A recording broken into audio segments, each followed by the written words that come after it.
લગ્ન કરીને સુખી થવાના સપના જોતા યુવાનો માટે વધુ એક ખરાબ સમાચાર। જી હા, બબ્બે લગ્ન કરનારી પૂજા જાટવ નામની આ મહિલાની કહાની એટલી ખતરનાક છે કે તમે પણ વિચારતા થઈ જશો। પૂજાએ તેના પહેલા પતિ પર ભાડૂતી ગુંડાઓ રોકીને હુમલો કરાવ્યો। ત્યારબાદ તેણે ગુંડા સાથે બીજા લગ્ન કરી લીધા। બીજા પતિનું મોત થતાં પૂજા જાટવે તેના જેઠ સાથે અનૈતિક સંબંધો રાખ્યા, જેનાથી એક બાળકી થઈ। જે બાદ જમીન માટે ઝઘડો થતાં પૂજા જાટવે તેની સાસુની હત્યા કરાવી નાખી। જરા વિચારો, એક પત્ની તેના પહેલા પતિ પર ગુંડાઓ રોકીને ગોળીઓ વરસાવે છે, બીજા પતિના મોત પછી જમીન માટે સાસુની હત્યા કરાવે છે। કઈ હદે બદલાઈ ગઈ છે આવી મહિલાઓની માનસિકતા। જ્યારે ઝારખંડની પોલીસે પૂજાની ધરપકડ કરી પૂછપરછ કરી તો વધુ એક મોટો ખુલાસો થયો કે તેના સસરાને પણ ફસાવવા માટેનો પ્રયાસ કર્યો હતો।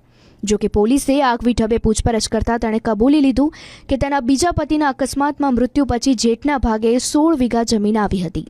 તેમાંથી તેને 8 વીઘા જમીનમાં ભાગ જોઈતો હતો, પરંતુ સાસુ આડી આવતા પૂજાએ તેની બહેન કામિની અને તેના પ્રેમીને કહીને સાસુની હત્યા કરાવી નાખી।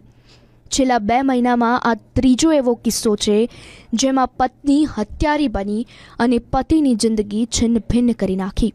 અનૈતિક પ્રેમને પામવા માટે સોનમ રઘુવંશીએ તેના પતિ રાજાની હત્યા કરાવી અને ત્યારબાદ ફુવાના પ્રેમમાં પાગલ ગુંજા નામની મહિલાએ તેના પતિની હત્યા કરાવી હોવાની સાહી સુકાઈ નથી। ત્યાં તો હવે પૂજા જાટવ નામની મહિલાનું આ ધ્રુજાવી દે તેવું કારનામું બહાર આવ્યું છે।